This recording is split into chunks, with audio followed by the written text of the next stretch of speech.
Hechos Ecuador, es la televisión, es la radio.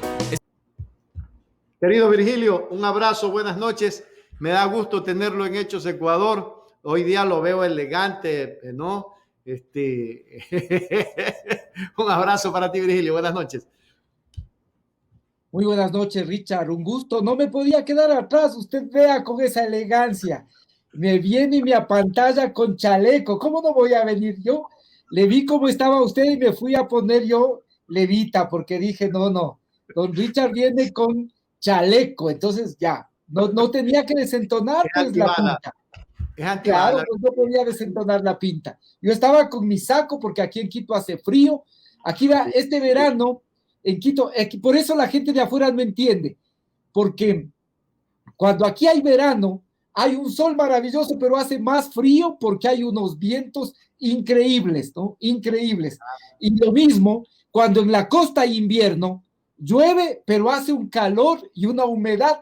La gente que viene de afuera dice esto es una locura, no se entiende, ¿no? Cuando aquí hay verano soplan vientos helados, nos morimos de frío, noches frías como las que tenemos en los meses de julio, agosto, en Quito y en la sierra. Y en invierno, en cambio, en la costa llueve, pero hace un calor y además una humedad de tal manera que aquí la gente que viene de afuera no nos entiende, estos ecuatorianos, es rarísima las estaciones. Por eso yo estaba con mi saquito, pero cuando le vi a usted, don Richard, que está con chaleco, dije, no, esta pinta uno no puede desentonar en la pantalla, pues. Ya vio, ya me ninguneó a mí, ¿no? Háblese. No, pues, o sea, yo lo que pasa es que no me puedo quedar atrás, pues si usted viene de chaleco. Entonces, uno dice, tiene que ser correspondiente con el anfitrión. Por eso volé a ponerme la chaquetita para poder salir en Hechos de Ecuador. No hay otra manera. Sucede, usted me hace acordar al presidente Rafael Correa el día que le hice la entrevista. Yo estaba con la leva y con la corbata, ¿no? Y él estaba con una camisa. Me dice, a ver, Richard, espérate un ratito. Estoy desentonando. Déjame cambiarme. Dame 5 minutos, me cambio. En efecto, ese es el tema. Sí. Yo de igual manera, mientras usted hacía la introducción a esta importante entrevista, yo ya le vi la pinta y dije, no, pues, o sea, no puedo yo quedarme atrás, así es que fui a ponerme la chaqueta de rigor para estar en Hechos de Ecuador. Qué belleza. Virgilio, la situación está grave en el país. No sé qué está pasando con la gente de la revolución. Hay gente que se está como Vanessa Freire, que acaba de separarse de acuerdo a una carta. ¿Qué pasa? Hay gente que está en las redes pregonando cosas que desdicen de la verdad o que probablemente vayan a desencajar en lo que está pasando. ¿Qué es lo que pasa, Virgilio? Cuéntanos con el corazón en la mano. Mira, Richard, sin duda vivimos un momento complejo en el país. Eso hay que reconocer.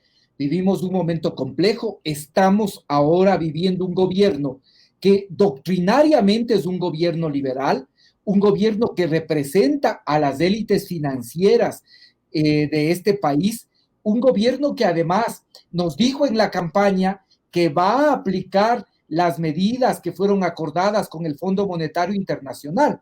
Y es básicamente lo que nosotros estamos mirando. A diferencia de Lenín Moreno, que era un gobierno que ganó con la Revolución Ciudadana, pero que después se unió a los sectores de la derecha política de este país, este gobierno es un gobierno doctrinariamente ubicado en las posiciones neoliberales y en la derecha política. Eso hay que decirlo claramente.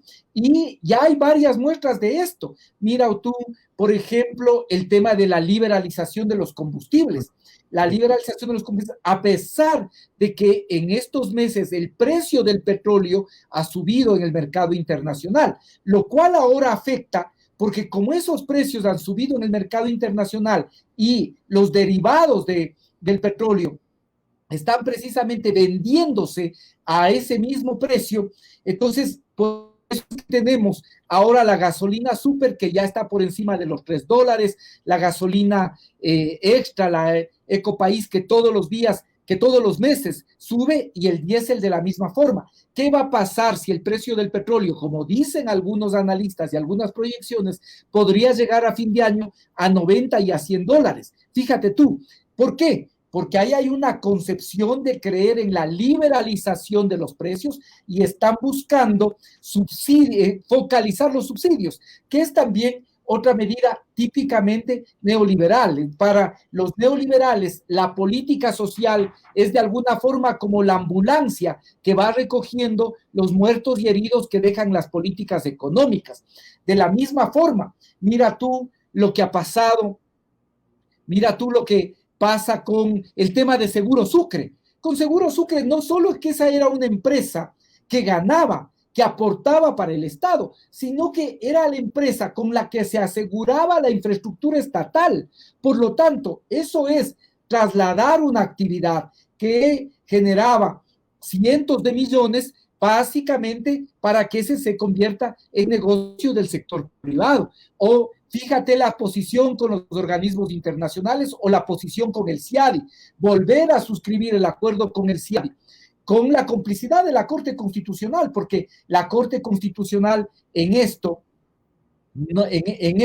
digo, se pasó por encima de la Constitución. Y eso no lo decimos solo nosotros, lo dice el voto salvado de 2 de los magistrados de la propia Corte Constitucional, nada más y nada menos que Enrique Herrería, ¿sí?, ex asambleísta social cristiano, y también el juez Ramiro Ávila. Ellos salvan su voto porque dicen que efectivamente con los acuerdos del CIADI se está cediendo jurisdicción y por lo tanto tenía que haber pasado por la Asamblea Nacional. Fíjate, sin embargo, no se lo hizo y ahora ya se ha establecido el decreto, este decreto se están planteando y ya estamos también desarrollando algunas acciones respecto de este decreto, pero ¿qué es lo que se hace? Volver a un organismo en el cual se garantiza los intereses de las empresas transnacionales, pero se sacrifica los intereses del país. Fíjate tú, estas son las cosas. Y como contraparte, tú tienes que decir que efectivamente lo que sí es importante también resaltar, y nosotros lo dijimos desde el primer día, porque aquí no hay ningún tipo de dogmatismo, ni tampoco de pensar que somos oposición por serlo. Nosotros dijimos que vamos a apoyar el proceso de vacunación y lo venimos diciendo. En cada programa venimos insistiendo, en cada presentación pública, de que los ecuatorianos concurran a vacunarse, porque tener cualquier vacuna es mejor que no estar de alguna forma protegidos, sin que si eso signifique dejar las medidas de protección. Pero en los otros órdenes del país, lo que vemos es básicamente que se aplica un programa que es doctrinariamente neoliberal y que espero yo que no pase lo que ha pasado en otras latitudes cuando se aplican este tipo de programas que terminan siendo perjudiciales para la mayoría del pueblo y afectando a la mayoría de la población. Entonces es un momento complejo y vale decir que de nuestro lado, Richard, sí la derrota nos generó un sentimiento de alguna forma de orfandad muy fuerte. Estamos ahora, como nos corresponde, después de haber vivido esta derrota, de haber evaluado esta derrota, y en este momento nos toca recomponer la fuerza, la organización, y nos toca preparar de mejor forma nuestra organización para poder enfrentar a un gobierno de derecha, a un gobierno neoliberal, a un gobierno que todavía no conocemos cuál es su plan económico, ni tampoco cómo va a utilizar este acumulado político que le está dejando el proceso de vacunación. Pero evidentemente que frente a algunos de los anuncios o algunas de las decisiones en materia económica, nosotros tenemos una posición diferente, pero por eso es necesario estar más unidos, más organizados y al mismo tiempo reconcentrar.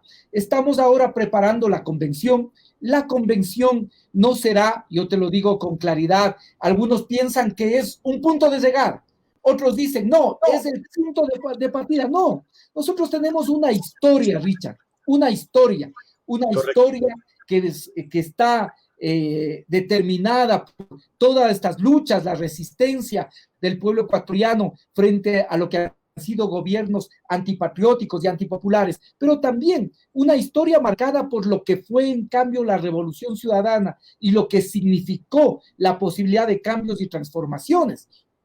Por lo tanto, esto es lo que tenemos que recoger y en función de esto, organizar el movimiento, preparar el movimiento, volver a reconcentrar el movimiento y a partir de eso también buscar cómo logramos consolidar nuestro movimiento. Después de esta asamblea se buscará y se tendrá que cambiar las directivas en todo el país. Ahí la gente evaluará aquellas personas que han cumplido ya un rol, también se tendrá que nombrar otras personas, pero siempre conformando equipos. Nosotros creemos en procesos de dirección colectiva, trabajamos por procesos colectivos, buscamos combinar de forma permanente la experiencia, pero también la renovación. Pero que sí es algo muy importante, Richard, que tenemos que hacer. Tenemos que ampliarnos con coherencia. De nada sirve ampliarnos si después, por ejemplo, alguna gente que gana con nosotros, que gana con la Revolución Ciudadana, cuando llega a estas posiciones, abandona el movimiento y se acomoda en otras circunstancias, se hace independiente y ya sabemos después cómo actúan lamentablemente muchos de los independientes en este país. No, aquí se requiere ampliar, pero al mismo tiempo con coherencia. Y al mismo tiempo se requiere mejorar la cohesión del movimiento.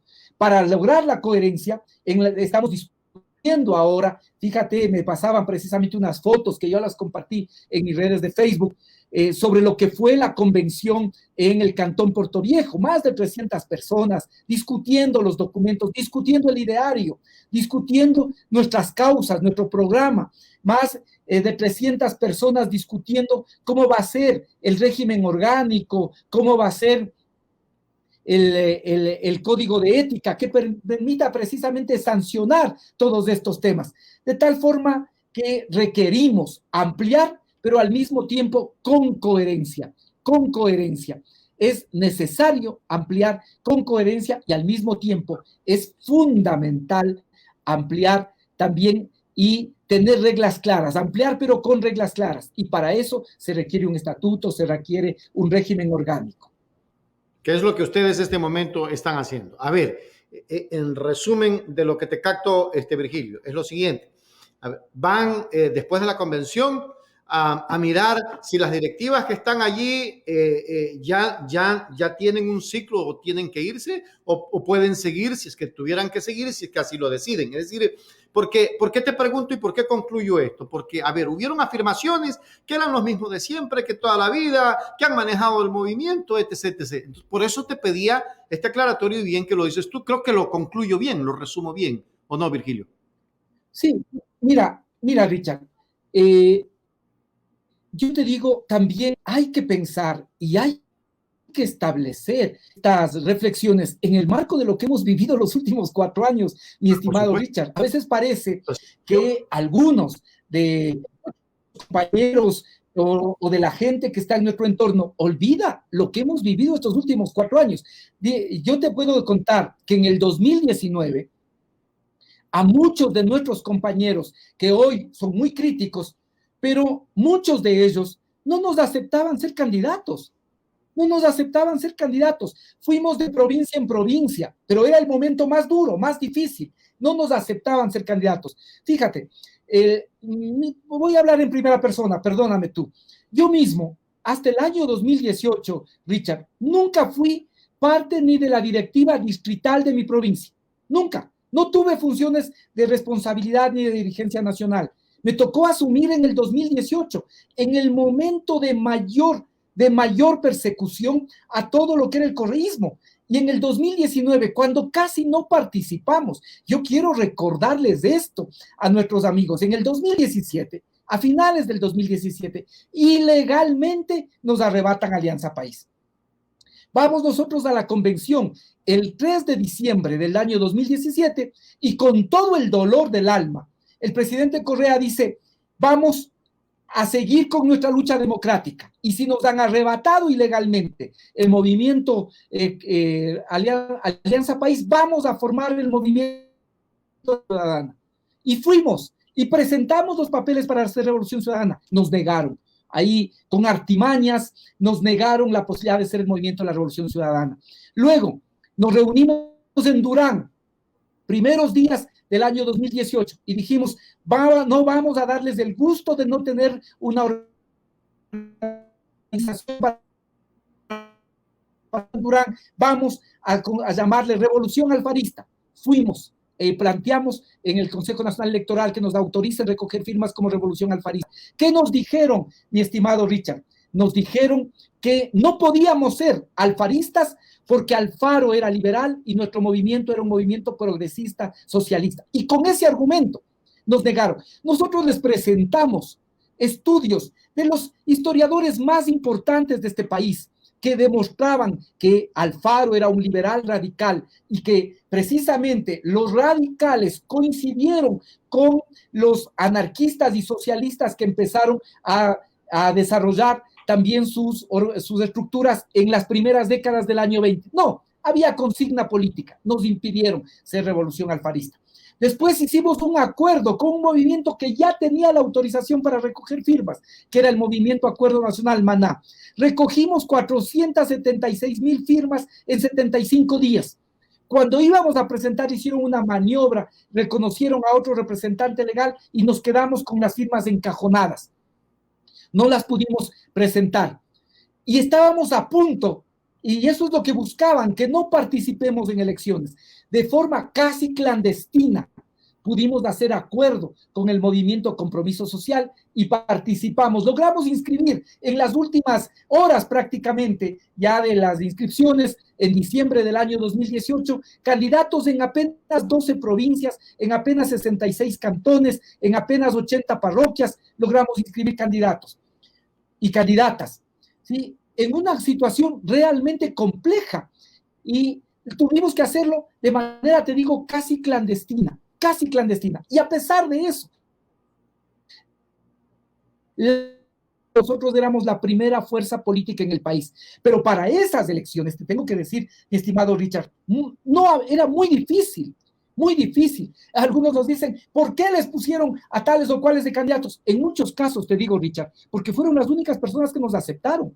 Y yo tengo que agradecer a quienes tuvieron la entereza de asumir ese reto, como por ejemplo el prefecto de la provincia de Manabí, la prefecta actual de la provincia de Pichincha, ¿sí? Asumieron ese reto, porque casi nadie no quería ser candidato, no nos aceptaban, habían caído en esta campaña brutal que existía contra nosotros y que decía básicamente que la Revolución Ciudadana, que el correísmo es igual a corrupción. Eso fue lo que pasó. Fueron los momentos más duros. Y fíjate tú, que después de que hicimos alianza con el movimiento Compromiso Social, pasan las elecciones y con los dirigentes del movimiento Compromiso Social decimos, vamos a ir a la fusión. Y esa fusión se presenta, el primer paso de esa fusión se presenta en septiembre del 2019. Un mes antes de los hechos de octubre. Y en septiembre del 2019 ya conformamos la primera directiva integrada por miembros de Compromiso Social y de la Revolución Ciudadana. Y luego ahí nos planteamos y dijimos, vamos a hacer una asamblea. Esta asamblea tenía que ser en diciembre del año 2019.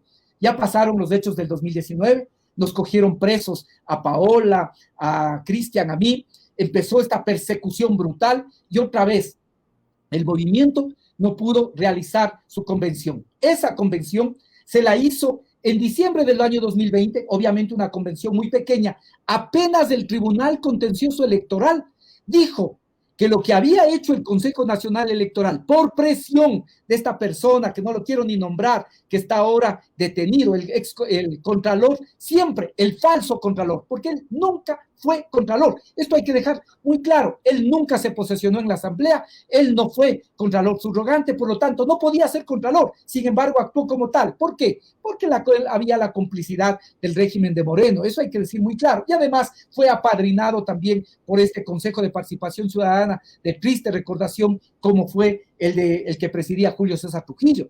Entonces, ahí en diciembre hacemos nosotros una convención muy rápida porque estábamos en proceso electoral, nombramos a Andrés Arauz como presidente y ahora también, luego de las elecciones, Andrés Arauz ha señalado y nos planteó su renuncia y por lo tanto, con eso, lo que se decidió en el buró con el presidente Correa, obviamente, es ir hacia una convención y esta convención va a ser el 28 de agosto. Y para esa convención estamos discutiendo. Este es el único movimiento. Fíjate, muchas veces nosotros mismos no valoramos lo que hacemos y las críticas dicen, falta democracia, todo. ¿Qué movimiento de este país? Y yo les digo esto, Richard, para que nos sintamos orgullosos a veces de las cosas que no valoramos. ¿Qué movimiento de este país discute sus estatutos, discute sus documentos, su ideario, discute su programa, como lo estamos haciendo?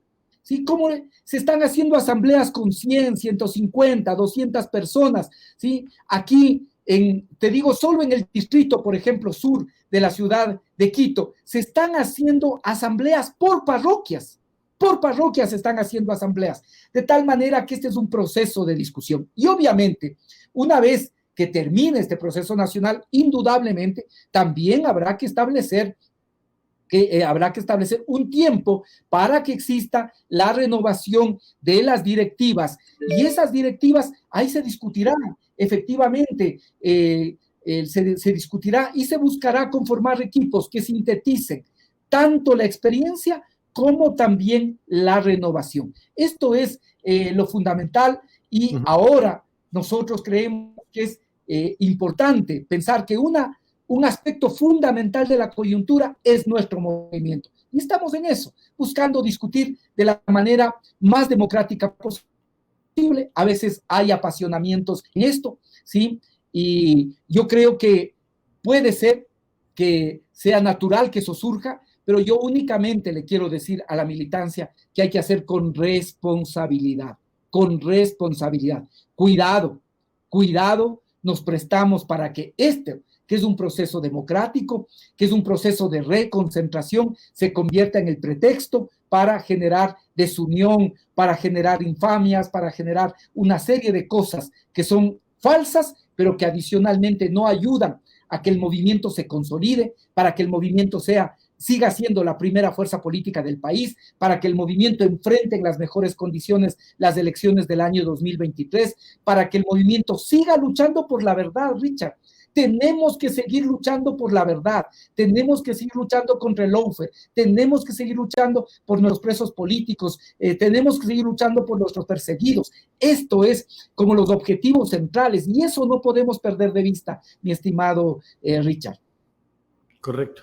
Yo no quería preguntar este tema que te voy a preguntar, pero es necesario porque están insistiendo. Patricio Meribel, un periodista chileno, amigo nuestro, amigo tuyo, amigo de la gente, ¿no? Patricio ha estado en las buenas y en las malas con la revolución, le hizo una entrevista a Rafael, probablemente vaya a causar como un poco de discordia el tema de Patricio, pero es necesario aclararlo, Virgilio, porque ha generado cierto efecto dominó en la gente. Hay gente que está criticando que Ricardo es traidor, que Paola es traidora, que Virgilio es traidor, porque Patricio lo dice y dice que tiene pruebas suficientes para eso. Virgilio, es necesario que se aclare aquello, porque ¿qué pretendo yo con esta entrevista, Virgilio? Que la gente esté clara contigo, esté clara con la revolución, que esté clara con el país, porque no podemos seguir divididos. Lo decía el presidente Correa en la entrevista que le dice, Richard, debemos de ser orgánicos, debemos estar trabajando por el país. Aquí no se trata de Rafael, de Virgilio, de Richard, de esto. Se trata del país. Y me parece bien que sea el país al que tenemos que salvar, porque lo que viene en lo posterior va a ser catastrófico. Ya la gente ya está sintiendo. Ya hay gente que está sintiendo el dolor de no tener dinero.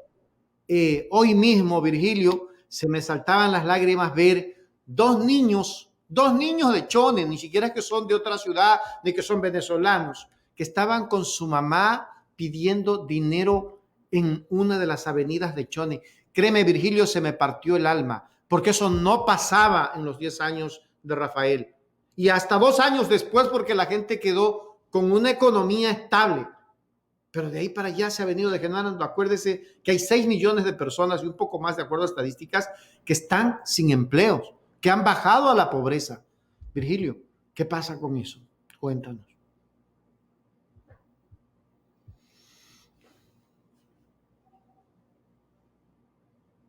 Mira, mira, Richard, yo te vuelvo a decir, soy de las que creo en que los debates, discusiones que se hacen en el interior. Uh-huh.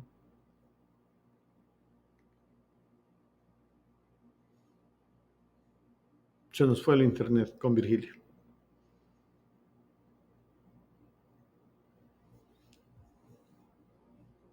¿Me escuchas, Richard? Ahorita sí. Richard, ¿me escuchas?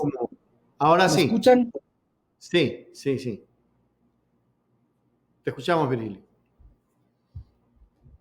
No sé si, Virgilio, puedes entrar y salir, porque parece que hubo un problema de internet. ¿Me escuchan? ¿Me escuchas? Sí, te escucho, Virgilio. Perfecto. Mira, entonces yo te decía, yo soy de las personas que creen en la necesidad del debate interno. Tú puedes preguntar en algunas de las asambleas en las que ya he podido participar, Santo Domingo, Tungurahua, Cotopaxi, Europa, no sé en cuál más he estado, en alguna más ya he estado en este momento. Y tú puedes ver que yo me quedo del principio al fin de las asambleas y recojo todas y cada una de las observaciones, aclaro algunos temas, cuestiono también algunas cosas, participo en el debate. Entonces, yo creo en la necesidad del debate interno, Richard, pero tiene que hacerse con responsabilidad, tiene que hacerse con absoluta responsabilidad. Fíjate algunas de las cosas que de manera irresponsable se han dicho. Por ejemplo, la primera porque me parece la más grave, que hubo un fraude y que nosotros consentimos el fraude. Pero Richard, tú puedes creer que nosotros vamos a saber que hay un fraude y consentir el fraude, ¿sí? Y que eso que eso va después a decirlo Rafael Correa. O sea, ¿cómo podemos entender cuando nuestra lucha y la gente sabe nuestra consecuencia y nosotros ganamos y después permitimos un fraude? Es decir, ¿de qué nos está acusando? De que somos traidores, pero que además para esa traición también se prestó Rafael Correa o se prestó Andrés Arauz. Por favor, Richard, ¿quién puede creer eso? Rafael Correa, Andrés Arauz reconocieron nuestra derrota. Porque a diferencia de lo que ha pasado con la derecha peruana, absolutamente antidemocrático, fíjate, han tenido que reconocer cuando faltaban 4 días para posesionar al presidente. 4 días. ¿Por qué? Porque buscaban, ya hay que decirlo claro, ellos buscaban a ver si tenían apoyo internacional para llegar al 28 de julio y no posesionar a Pedro Castillo. De esa manera irrespetaban la voluntad del pueblo peruano. En cambio, en el caso nuestro, reconocimos, ¿cuándo se reconoció esa derrota? Y no la reconoció Marcela, Paola, yo, la reconoció el propio Andrés Arauz y obviamente, después de una reunión que mantuvimos en el buró con el propio Rafael Correa. ¿Cuándo reconocimos, Richard? Cuando nuestro centro de datos, nuestro, Richard, no los resultados del Consejo Nacional Electoral, nuestro centro de datos, el que nosotros habíamos armado, nos decían que efectivamente habíamos sido derrotados en las elecciones. Entonces, decir que hay pruebas de un fraude y acusar de eso es también menospreciar, te lo digo, la inteligencia de los ecuatorianos, pero sobre todo creer que Rafael Correa, que Andrés Arauz, que fue nuestro candidato, se iban a prestar para una cosa de esa naturaleza. Eso no puede ser, no puede ser, no puede tratarse de esa manera, mi estimado Richard. O insinuar siquiera que uno puede tener conexiones con la CIA. Esto sí ya me parece una locura. ¿Por qué? Por haber ido a un debate.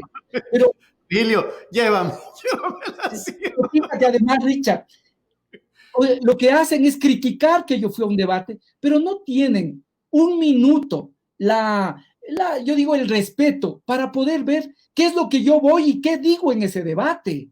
porque yo no voy a ese debate a decir, bueno, gracias porque me han invitado. No, yo participo como lo hago siempre, con un espíritu absolutamente crítico y señalando lo que hay que señalar.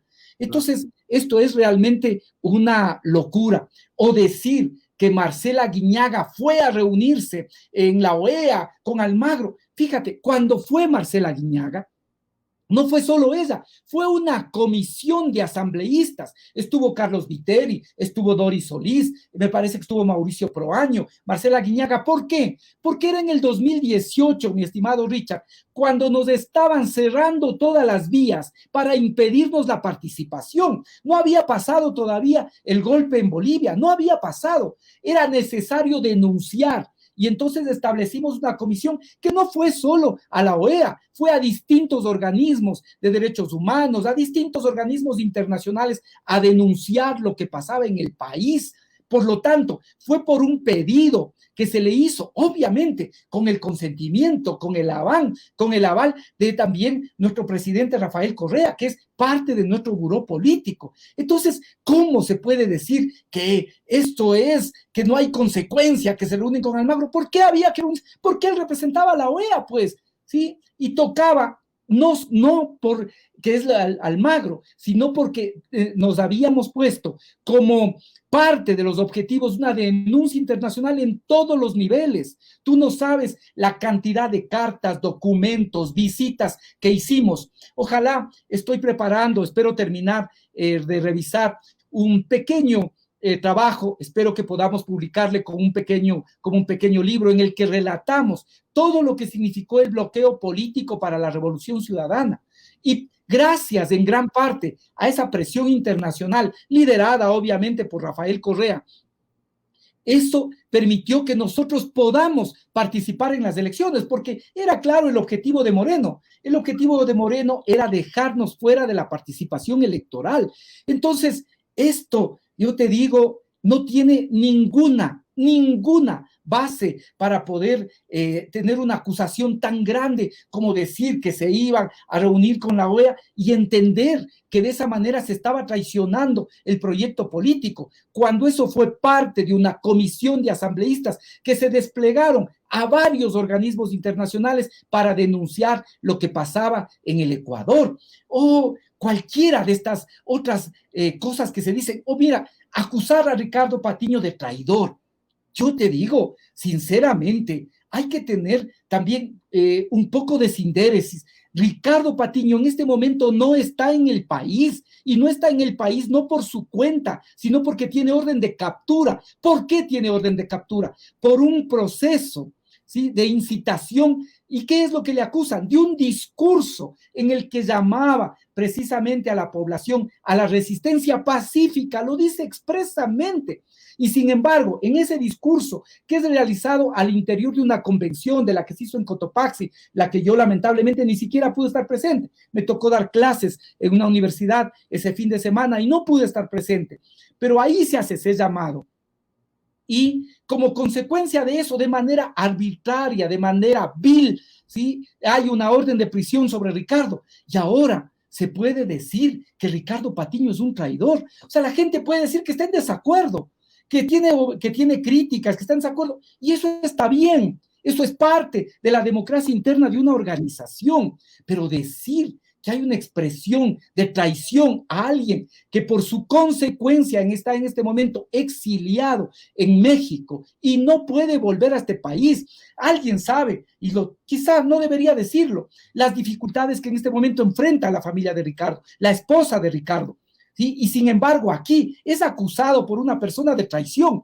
Créeme que eso me indigna, me duele, realmente me duele, porque no es que él no viene porque no puede venir, no quiere venir, no viene porque no puede, porque si vendría tendría que ir a la cárcel por una injusta, absolutamente absurda orden de prisión que pesa contra Ricardo Patiño, o decir cosas como que nosotros nos hacemos los perseguidos. Por favor, yo quisiera que las personas que dicen eso se pongan 24 horas con este grillete, que mientras estoy aquí, mira, Richard, no te dejo mentir, mira, aquí está el cable, conectándome mientras aprovecho tu entrevista para poder conectarme y poder irme a dormir, porque uno no puede saber cuánto es el nivel de batería de esta cosa.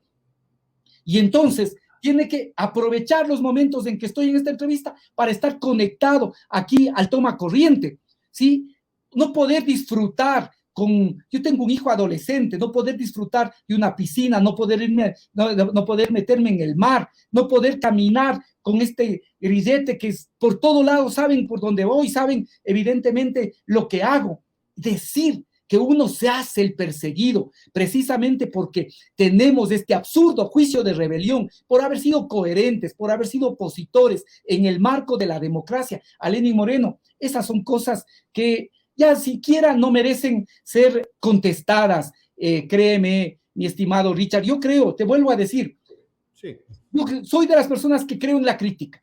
Y si hay críticas, con seguridad nos habremos equivocado y quizás hemos tenido muchos errores, mi estimado Richard, pero de ahí a utilizar infamias para buscar deslegitimar, para buscar hacer daño, para buscar desprestigiar, para llenar también de eso los corazones de personas que propician esta clase de enfrentamientos, de odios internos, yo en esto no coincido. Yo te digo sinceramente, espero que nuestra militancia sea capaz de ir más allá de eso, sea capaz de discutir, de debatir, de criticar, todo eso es importante, pero sea capaz al mismo tiempo de ver que en este momento lo fundamental es la unidad, lo fundamental es consolidar nuestra unidad en el marco de la diversidad, Richard. Nuestro movimiento siempre ha sido un movimiento diverso, un movimiento en el que hay distintas expresiones del progresismo. Y está bien que siga siendo así, Richard. Ojalá siga siendo así, Richard. Diversas expresiones del progresismo, pero al mismo tiempo, en el marco de esa diversidad, de esa pluralidad que existe, tenemos que encontrar la forma de trabajar de forma unida, de forma unitaria, de forma alegre, comprometida con este país. Hay mucho que tenemos que hacer. En este país se espera mucho por hacer de parte nuestra y sobre todo tenemos un gran compromiso porque lo que en este momento vivimos es un tema muy difícil y porque el país requiere también que tengamos una actitud consecuente, responsable, de tal forma que quizá, te digo, me he ocupado incluso demasiados minutos para contestar verdaderas infamias que no tienen razón de ser por una persona que yo no es que no le conozco, o sea, el que me dice, yo te digo ahí, no le reconocía que le encontré, que hemos estado en un enlace en Bélgica. Sí, efectivamente, puede haber sido así, y que después me ha entrevistado, pero que una persona me entreviste no significa que le conozca. Y entonces no entiendo, solo te digo esto, que no entiendo por qué este afán de dañar, no entiendo por qué este afán de descontextualizar las cosas, de desprestigiar, de deslegitimar, no sé con qué propósitos políticos lo hace, no entiendo para qué se hace una cosa así. Yo creo, te vuelvo a decir, en el debate, creo en la necesidad de la discusión, creo que eso alimenta los procesos, pero no se puede al interior de una organización hacerlo con infamias, con mentiras o con cosas que ponen en duda a gente como por ejemplo Ricardo Patiño, que en este momento es víctima aún de una orden de prisión que le impide volver al país y enfrenta dificultades, ¿sí? En México, ¿sí? Que gracias al gobierno mexicano tiene asilo, ¿sí? Pero enfrenta dificultades y no puede venir a su patria como debería ser su derecho. Entonces, no se puede levantar infamias, no se puede descontextualizar las cosas, acusar a Marcela Guiñaga de haber ido a la OEA cuando esa fue un encargo que le hicimos a ella y a otros legisladores. Esto no puede hacerse y yo digo, allá, cuál sea el objetivo, con qué interés lo hacen, yo simplemente creo que hay que pasar de eso, no podemos detenernos en eso. Creo que tenemos retos más importantes, retos como consolidar nuestra organización, preparar este proceso también, este proceso político-social que es la Revolución Ciudadana, prepararnos para las elecciones del año 2023, seguir defendiendo la verdad, seguir defendiendo a nuestros perseguidos políticos, a nuestros presos políticos, seguir luchando en este país porque pueda haber mayor igualdad, mayor justicia. Eso es lo fundamental. Las otras, dejemos allá. Ya no creo que tiene sentido seguir hablando de quienes utilizan estas cosas que son falsas e infames para buscar generar un tipo de debate interno. Así no se debate, mi estimado Richard. Así no se debate. Si hay discusión, hay que discutir, pero hay que discutir con honestidad intelectual y hay que discutir también básicamente sin generar infamias y descontextualizar hechos, porque eso no habla bien y sobre todo deja dudas de cuáles son los objetivos y de cuáles son los propósitos con el que se hace ese tipo de aseveraciones. Correcto, gracias Virgilio. Dijo el tremendo juez, me basta, secretario. Sí, sí recuerda al tremendo juez. Me basta. Claro, claro, me basta. Pasemos. Pero vea usted todas las multas que le ponían, pues vea todas las multas que le ponían. 2 por hablar, 4 por pensar, 6 por regresar a ver. Por eso le dije, me basta, secretario. Venga la sentencia. Tome nota, tome nota. Tome Que venga nota. la sentencia. La historia que no perdona, tarde o temprano nos juzgará. Y la historia sabrá poner a cada uno en su lugar, mi estimado Richard. En su contexto. Pero sobre todo, o sea, aquí yo voy a una profunda reflexión. Yo creo, Virgilio, que todos los ecuatorianos que estamos inmersos en este proceso de recuperar al país, incluso hay gente de derecha que quiere recuperar al país, que no está de acuerdo cómo se ha manejado el país, ¿no? Gente, yo tengo amigos que son empresarios y que han tenido que suspender 2 de sus empresas porque está mal manejado económicamente el Ecuador. Entonces dice Richard, cuando estaba Correa, yo vendía parlantes, un amigo que vende equipos de sonido, vendía computadores, vendía todo, hoy no vendo nada. Pues. Tuve que suspender Pedernales y tuve que suspender Puerto Viejo y quedarme con Chone, Flavio y Calceta, creo que 3 sucursales que él tiene. Porque el país está mal manejado económicamente. Y fíjate que mi ídolo no es Rafael, dice, mi ídolo es Jaime Nebot. Así, de frente me dicen, ¿no? Sin embargo, estamos mal manejados. Pasemos al tema. Yo sí creo que un tema, solo ya que tú me pones, hay unos temas que yo no puedo dejar de comentar. Es que mira, una característica precisamente de nuestro proceso de revolución ciudadana es que antes que privilegiar las actividades del capital financiero, nosotros privilegiamos el capital productivo, porque el capital productivo es el que precisamente permite generar trabajo, permite generar sueldos, permite que las personas que tienen actividades productivas puedan tributar, que lo hagan también de manera adecuada, que actúen con responsabilidad social, con responsabilidad ambiental. Por lo tanto, ahora en el siglo XXI, parte de este socialismo del buen vivir es privilegiar las actividades productivas frente a las actividades especulativas. Esta es una diferencia fundamental. Y en la Revolución Ciudadana, efectivamente, ¿sí? Se privilegió las actividades productivas y como tú dices, hay muchos empresarios, pequeños empresarios, que efectivamente reconocen que en estos 10 años de la Revolución Ciudadana efectivamente mejoró la economía. Paradójicamente, mejoró incluso la situación de los bancos, porque con las regulaciones que nosotros establecimos, los bancos lograron volver a tener confianza por parte de la ciudadanía y la gente volvió a poner y volvió a depositar sus recursos en la banca. Por lo tanto, ganaron. No es que perdieron. ¿Por qué es que la banca nos ha combatido y nos sigue combatiendo? Porque no era su gobierno, porque no podían coger el teléfono y decir hagan tal o cual cosa, si pongan las tasas de interés en tal o cual, o dejen simplemente sin regulación la banca. Eso es, pero no es que ellos perdieron, ni tampoco que las actividades productivas se redujeron, todo lo contrario, se potenciaron. Y además generamos grandes obras de infraestructura que también son un gran impulso a la producción. Cuando tú haces centrales hidroeléctricas, ¿qué estás haciendo? Estás básicamente permitiendo que exista energía barata. Y si existe energía barata, estás proveyendo de un recurso básico para que los procesos productivos puedan hacerse en mejores condiciones competitivas, puesto que nuestra economía es dolarizada y tiene que competir en desventaja con los países vecinos. De tal manera que nosotros, como Revolución Ciudadana, estábamos muy claros que había que empujar todas aquellas actividades productivas, precisamente frente a lo que pueden ser las actividades especulativas y por ello es que en los años de la Revolución Ciudadana creció el empleo, crecieron los afiliados a la seguridad social, creció la economía del país como no había pasado antes en la historia nacional.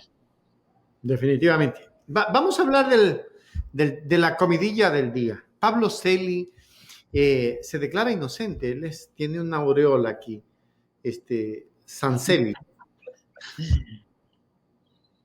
Mira, creo que nos están insultando desde la Asamblea.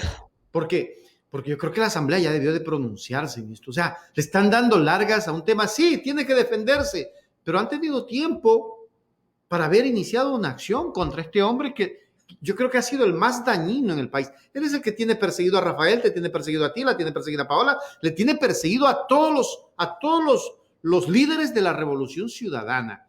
Yo creo que ahí sí tengo que cumplir lo que alguien me decía, vaya y con el zapato puntudito de él, porque créeme, Virgilio, que es, o sea, da asco. Mirar que hasta en la asamblea, o sea, él repele a los asambleístas, o sea, un tipo que está señalado por delincuencia organizada, dice que es por desprestigiarlo. ¿Cuál es tu criterio y qué es lo que se debería de hacer en este caso? ¿Tú eres abogado, Virgilio? Sí, mira, Richard, fíjate, Richard, el juicio a Pablo Celi ha estado planteado desde hace años en la Asamblea Nacional. ¿Sabes cuántas firmas logramos tener? 32 firmas logramos tener. No se alcanzaban las 36 necesarias para llevarle a juicio político a Celi. No se alcanzaban. Ahí estuvo. Este juicio que lo vienes llevando adelante, que precisamente quien plantea el juicio es J. Lloret, nuestro legislador. No es que lo ha hecho ahora. Este juicio estaba planteado. De igual manera, Marcela Guiñaga era una de las proponentes del juicio. No se lo hizo. ¿Por qué? Porque no logramos recoger las firmas, mi estimado Richard.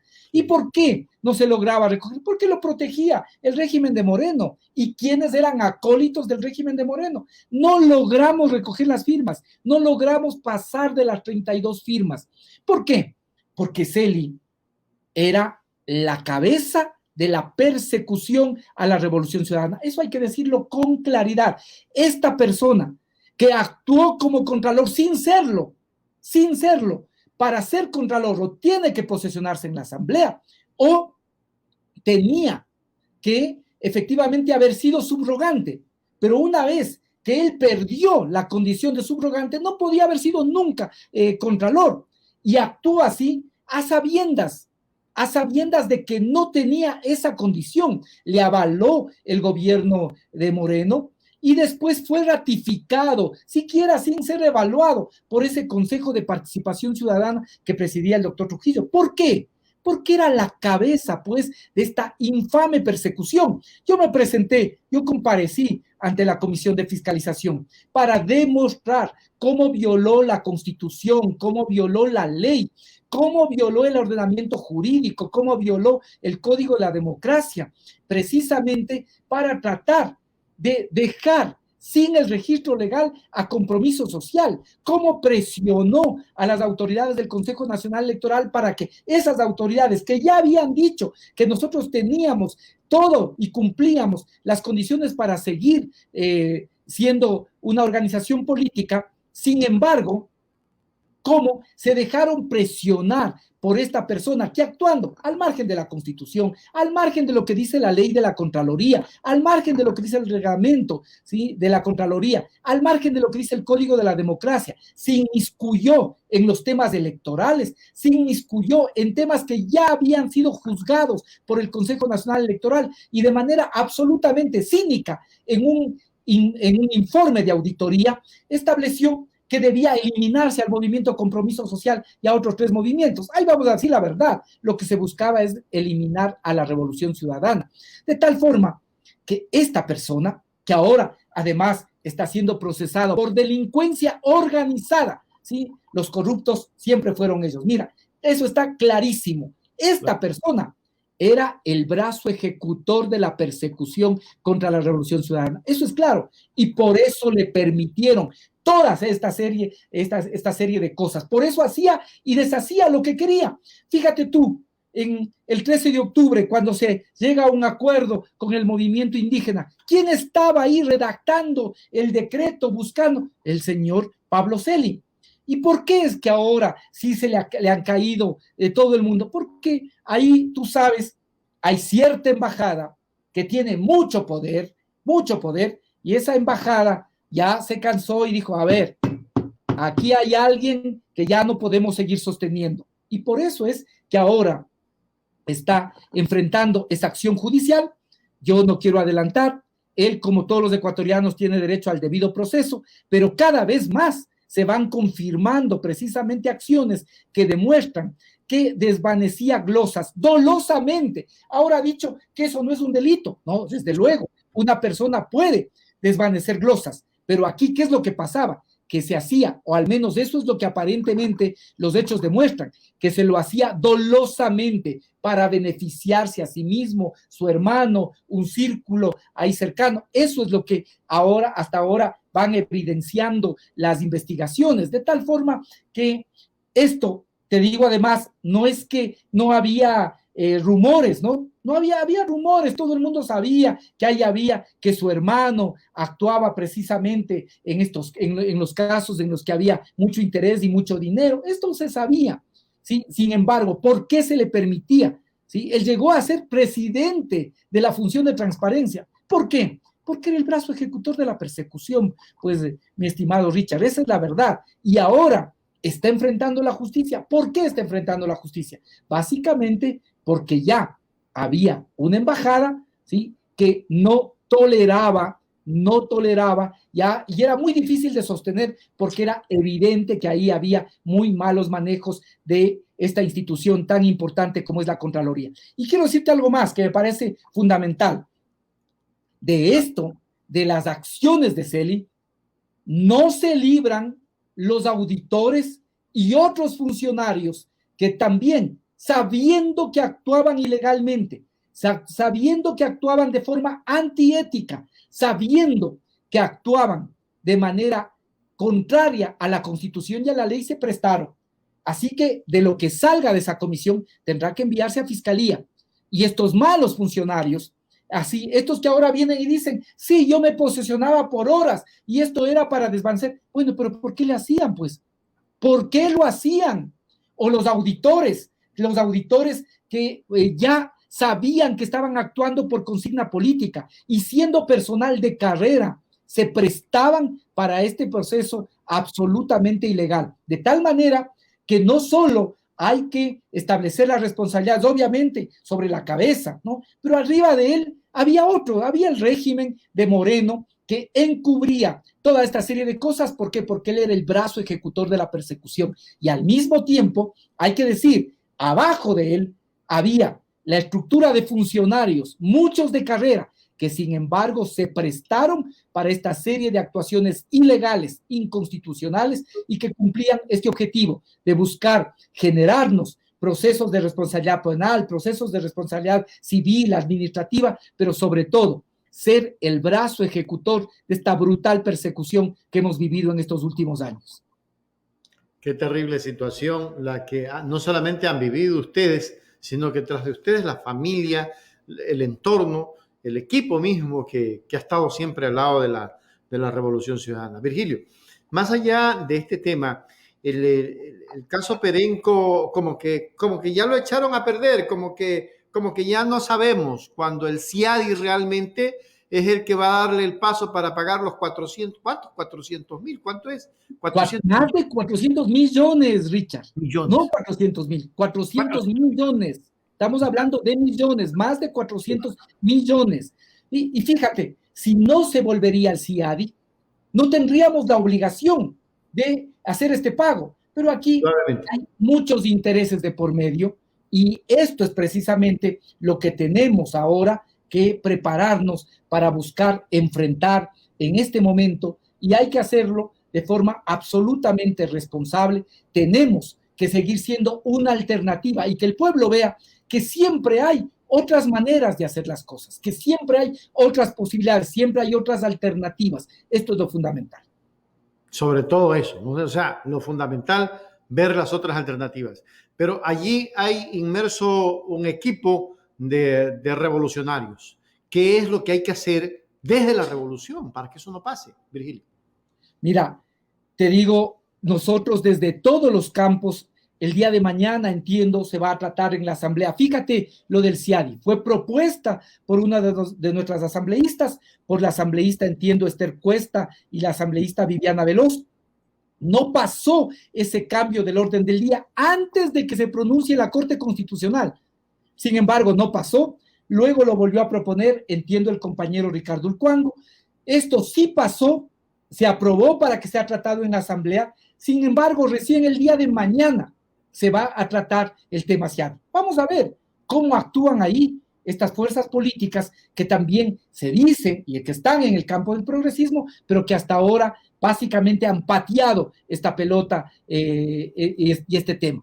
Entonces, se va a tratar eso y luego vamos a seguir insistiendo en todos los campos. Habrá que establecer del decreto que ahora se ha señalado, de esta que se vuelve al CIADI, habrá que plantear la demanda de inconstitucionalidad correspondiente, habrá que seguir peleando en todos y cada uno de los campos y cada vez que exista precisamente un contrato que se aplique el CIADI, habrá que demandar la constitucionalidad porque en cada uno de estos se estará cediendo jurisdicción y obviamente también es necesario que sobre estos temas la ciudadanía pueda conocer, pueda empoderarse, saber que de esta forma se está afectando al patrimonio nacional y se está afectando también a los recursos que son del Estado, de tal forma que en este tiempo nos toca pelear en todos los ámbitos, en la sociedad civil, en la escena de la Asamblea y también en la escena de la Corte Constitucional. En todos los campos habrá que pelear, ya que lamentablemente la Corte Constitucional no actuó con responsabilidad, no actuó en este tema pegada a la Constitución. El Procurador del Estado, ¿ya qué se le puede pedir? El Procurador del Estado, ¿qué esperanza puede haber el Procurador del Estado que defienda los intereses nacionales? No hay ninguna esperanza. Básicamente, la posibilidad de que se defienda el interés nacional está en la ciudadanía y obviamente en lo que podamos hacer en instancias como la Asamblea, como la Corte Constitucional, que aunque tenemos siempre restricciones, pero habrá que seguir actuando con absoluta responsabilidad. Bien, Virgilio, antes de irme a la última pregunta profunda, a ver, la Asamblea va a ser en Montecristi. ¿Qué fechas? La Asamblea va a ser en Montecristi, que esta es la síntesis de todos estos procesos provinciales. Claro. Esta Asamblea va a ser el 28 de agosto, ¿sí? En un mes, básicamente en un mes y 2 días estaremos en Montecristi. Ahí va a ser la Asamblea. Obviamente tenemos que respetar el aforo que nos ha planteado el municipio de Montecristi, porque la situación de la pandemia no ha pasado en el Ecuador. Esperamos que efectivamente para esa fecha se hayan vacunado ya un mayor número de ecuatorianos, pero ahí también tomaremos las medidas, se establecerá por lo menos pruebas rápidas para detectar el COVID, habrá kits para poder también proveer a la gente y sobre todo las debidas medidas para que pueda haber los participantes que están permitidos por el propio municipio. Se nos ha permitido que exista un aforo de 300 representantes de la militancia, adicionalmente quienes han sido electos por el voto popular, que es lo que participará, y obviamente habrá y se adecuará las condiciones tecnológicas para que también se pueda transmitir y se pueda participar a través de otras plataformas virtuales. Buscamos que este sea un momento de reconcentración, pero indudablemente el proceso hay que vivirlo, se está desarrollando y te lo digo, he podido participar en varias asambleas ya, tanto cantonales, provinciales, y realmente la voluntad, el ánimo con el que se participa es muy importante y sobre todo invitarle a la juventud para que se apropie de este movimiento. Este que es el movimiento que recoge la lucha de Alfaro, este que es el movimiento que reivindica lo que fue el gobierno de Correa, este movimiento que se asume al bolivariano, alfarista, este movimiento que recoge las tradiciones de la izquierda, del progresismo, del ecologismo, del feminismo. Este movimiento tiene que ser el movimiento de los jóvenes, de las mujeres, el movimiento de la diversidad, el movimiento de los pueblos indígenas, de los pueblos montubios, de los afros, de los mestizos. Este tiene que ser el movimiento en el que sigamos creyendo que es posible vivir en esta patria con dignidad, con igualdad, con mayor democracia y un movimiento que además permita la organización de la sociedad civil. Para esto es lo que tenemos que trabajar y por eso invitamos a que se involucren jóvenes, mujeres, distintas provincias, las distintas circunscripciones, enriquezcamos los documentos. Eso nos va a ayudar a tener más coherencia, más cohesión y participemos a través de nuestros representantes en esta asamblea que se va a hacer en Montecristi, en homenaje precisamente a al general Eloy Alfaro en Montecristi, que además es simbólico para la Revolución Ciudadana. Ahí nació la Constitución del 2008 y ahí queremos volver nosotros a este compromiso con el país, con el futuro y para seguir trabajando por la dignidad, por la libertad, por la igualdad, por la soberanía, por la democracia. El presidente Correa dijo que ya no se iba a llamar Revolución Ciudadana. Creo que van a cambiar el nombre. ¿Es cierto eso, Virgilio?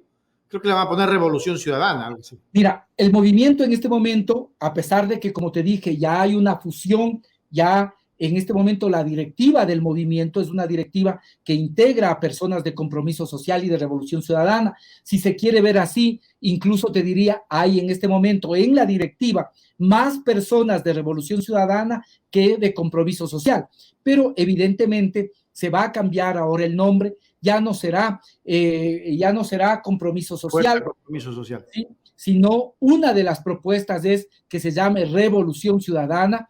Otros dicen que sea compromiso social por la Revolución Ciudadana. La propuesta que se ha acogido en la comisión preparatoria y con la que están redactados los documentos es que sea Movimiento Revolución Ciudadana. Vamos a pelear porque en el Consejo Nacional Electoral esta vez sí nos reconozcan con ese nombre, que es como la ciudadanía nos identifica, y esto es parte de lo que se va a hacer efectivamente en Montecristi. De tal manera que quiero reiterar mi invitación para que toda la gente que está comprometida con las causas del progresismo, con las causas del buen vivir, pueda participar en estos procesos que se vienen haciendo a nivel cantonal, provincial, establecer sus aportes y a través de sus representantes y algunos de forma directa participar en esta asamblea del 28 de agosto del año 2021, aquí precisamente en la provincia de Manabí, en la ciudad de Montecristi.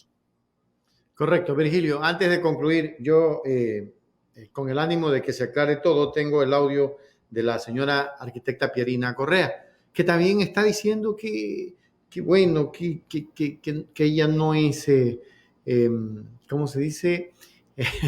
Parte del equipo y todo eso. No, quisiera que lo escuchemos para que luego, y ya para finalizar, aclaremos eso. Mi ánimo y mi objetivo, Virgilio, es que ustedes mantengan unida esa militancia y esa revolución ciudadana. Por eso quiero que se aclaren todas estas cosas. Vamos a escucharle. Está conformada por Virgilio Hernández, Marcela Guiñaga y Leonardo Orlando como prefecto de Manabí por ser en Montecristi la sede. Yo ya no soy parte del movimiento Fuerza Compromiso Social, todavía estoy afiliada porque necesitaba estarlo para ser parte del buró, pero no estoy en la directiva, no estoy en el buró, no estoy en ningún lado.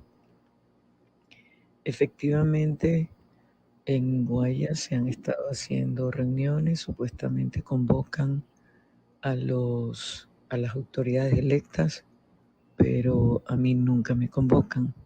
Yo no soy santo de devoción ni de Virgilio Hernández ni de Marcela Guiñaga. Es más, Marcela Guiñaga ha sido una de las personas que me ha atacado públicamente en redes.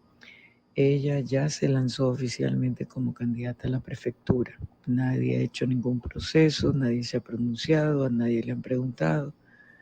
Y en otras palabras, volvemos al mismo esquema de siempre. Lo que puso ella en un chat de asambleístas es que serán 300 personas. Para poder acceder hay que ser militante, adherente permanente a Fuerza Compromiso Social. Por eso están haciendo campaña desesperada y masiva de afiliaciones, porque no tienen convocatoria de nada.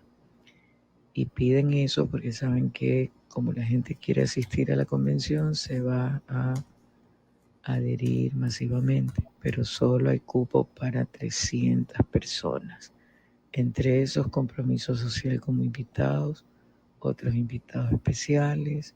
Se supone que estaremos los 48 asambleístas y bueno, no sé quiénes más puedan estar. No tengo información de nada,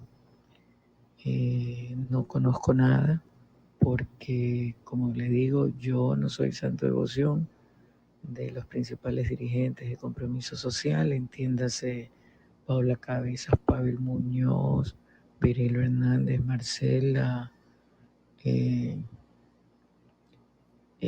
mismo Fausto, toda esa gente, más los Patiños y compañía, no me quieren para nada. Así que no sé más detalles. Si conozco algo más, con gusto le informaré. Un abrazo. Virgilio, voy a repetirte, no es el ánimo de polemizar ni nada. Lo que quiero es que la gente esté clara en la posición de la dirigencia y en la posición de las personas que están quejándose, porque esta es una queja. Mira, nosotros fuimos nombrados precisamente en el marco del Buró Político, como establecen los estatutos precisamente del movimiento, que hay que establecer una comisión organizadora.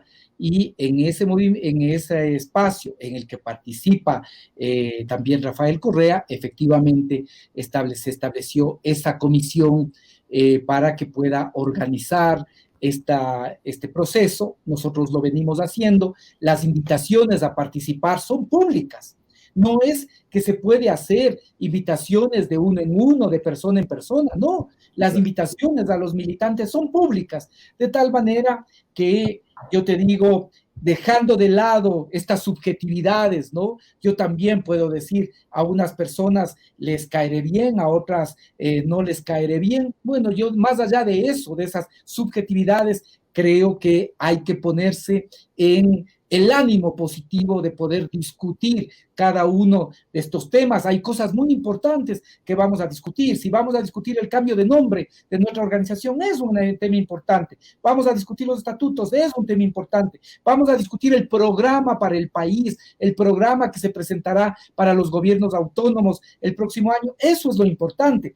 Discutir cómo enfrentamos a un gobierno que es doctrinariamente y que de derecha y que representa esas tesis. Eso es lo que tenemos que discutir. Cómo enfrentar los grandes problemas que tiene este país, cómo lograr que efectivamente se puedan atacar los grandes problemas del país sin ir a una reforma tributaria regresiva, sin violentar los derechos de los trabajadores. Eso es lo fundamental en el que tenemos que empeñarnos. De tal manera que yo les digo, dejando las subjetividades de lado, yo le invito a la compañera Pierina y a todos los compañeros legisladores y a toda la militancia de la Revolución Ciudadana que pueda participar activamente. Fíjate, más allá de lo que se pueda decir. Fíjate tú cómo son las asambleas, tanto las virtuales como las presenciales, ¿sí? Nosotros tenemos que limitar, por las condiciones de la pandemia, decir máximo 50, máximo 100, máximo 150, y luego se discute en las parroquias. Y además, nosotros no hemos establecido un proceso de afiliación masiva. Después de que pase la convención, también indudablemente se va a hacer un proceso de afiliación y de carnetización masiva. Ahora, ¿a quiénes básicamente quiénes son los que se están inscribiendo como adherentes? Los que han estado ya participando en las estructuras cantonales, provinciales, de tal manera que hay que dejar estas subjetividades, hay que dejar estas posiciones que no nos ayudan y más bien establecer y ver al país con responsabilidad. El objetivo no es del movimiento, mi estimado Richard. El objetivo no es del movimiento. Ahora podemos ser dirigentes, mañana ya no, pero tenemos que seguir cumpliendo porque el objetivo es del país. El objetivo es que en el país pueda haber mayor dignidad, mayor democracia, mayor justicia, que no se utilice los instrumentos de justicia para perseguir a los opositores. El objetivo es lograr consolidar una fuerza alternativa a lo que en este momento tenemos como gobierno. Eso es lo que debemos importarnos. Yo te vuelvo a insistir, yo soy de los que creo en el debate. Sin embargo, estos debates tienen que hacerse en el marco de la organización y para fortalecer la organización, no para buscar dividirnos ni para buscar debilitarnos. Ahora se hará una elección, en esa elección se tiene que seguir, además, lo que dice el reglamento de democracia interna del Tribunal Electoral, del Consejo Nacional Electoral. Por lo tanto, esta vez se establecerá inscripción, a veces, si hay personas que quieren establecer su lista de candidatos, pueden hacerlo, porque claro, tenemos que seguir lo que dice el reglamento de democracia interna del Consejo Nacional Electoral. De tal forma que creo yo que hay que dejar estas subjetividades. Seguramente vamos a tener puntos de vista distintos, diferentes, pero más allá de esto es poner los intereses del país y sobre todo los objetivos del movimiento. Pensar en cómo enfrentamos y cómo ayudamos a resolver estos grandes problemas del país, consolidar nuestro movimiento como la primera fuerza política, consolidar nuestro movimiento para que pueda tener resultados en el año 2023, consolidar y ampliar el movimiento con mayor coherencia, en base a nuestras ideas, con mayor cohesión, con reglas claras, consolidar el movimiento para seguir peleando por la verdad, por el establecimiento de la verdad, contra la persecución política, contra esta persecución tan brutal que hemos vivido en estos años, por la libertad de los presos políticos. Estos son los objetivos que nos deben juntar y sobre todo ser vigilantes de que el país no sea afectado en sus derechos ni tampoco se afecten los intereses de nuestro país. Estos tienen que ser los objetivos y esto tiene que estar por encima de las subjetividades, mi estimado Richard. Correcto, Virgilio, qué grande. Tú has aclarado estas cosas que tenían como que un estado de zozobra mucha gente, y yo creo que así tiene que ser. Es decir, cuando hablamos de democracia, hablamos de que hay que aclarar, de que hay que decirle a la colectividad, a la gente, a los seguidores, esto es lo que está pasando y esto es lo que hay que hacer. Cuánta alegría me dio tenerlo, Virgilio.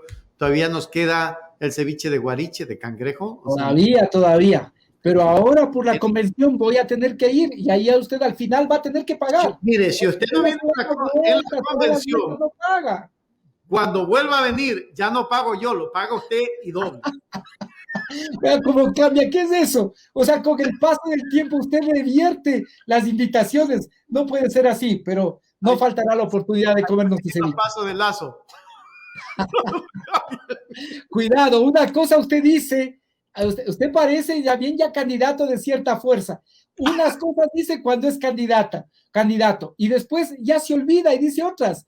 Una cosa es con guitarra, otra con violín. No sea así. Usted se comprometió con la audiencia a un ceviche y yo cuando pase por Chono, mi ceviche, nada más.